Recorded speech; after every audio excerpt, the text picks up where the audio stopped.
اعوذ باللہ من الشیطان الرجیم بسم اللہ الرحمن الرحیم۔ رسول اللہ صلی اللہ علیہ وآلہ وسلم نے فرمایا، جب کوئی آدمی مرتا ہے اور اس کے رشتہ دار جنازے میں مصروف ہوتے ہیں تو اس کے سرانے کے پاس ایک انتہائی خوبصورت آدمی کھڑا ہوتا ہے۔ جب میت کو کفن دیا جاتا ہے تو وہ آدمی کفن اور میت کے سینے کے درمیان آ جاتا ہے۔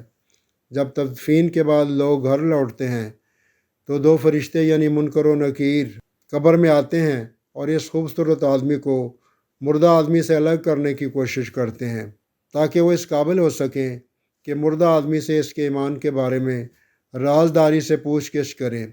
لیکن خوبصورت آدمی کہے گا، وہ میرا ساتھی ہے، وہ میرا دوست ہے، میں اسے اکیلا نہیں چھوڑوں گا۔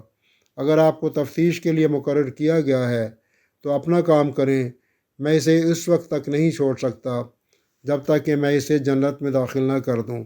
اس کے بعد وہ اپنے مردہ ساتھی کی طرف متوجہ ہو کر کہتا ہے کہ میں وہ قرآن ہوں جسے تم پڑھا کرتے تھے، کبھی بلند آواز میں اور کبھی دھیمی آواز میں۔ فکر نہ کرو، منکر و نکیر سے پوچھ گچھ کے بعد تمہیں کوئی غم نہیں ہوگا۔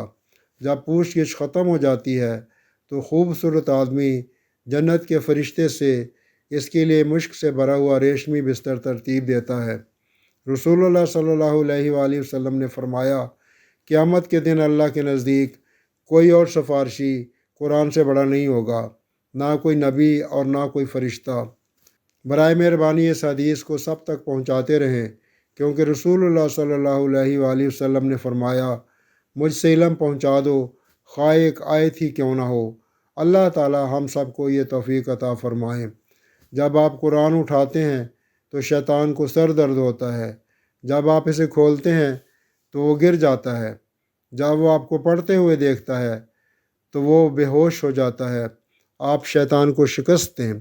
ہماری ویڈیوز کو دیکھنے کا بہت بہت شکریہ، اور ہماری آپ سے گزارش ہے کہ ہمارے چینل کو سبسکرائب کر لیں تاکہ ہماری ہر نئی اپلوڈ ہونے والی موٹیویشنل ویڈیو کا بر وقت نوٹیفیکیشن آپ کو ملتا رہے۔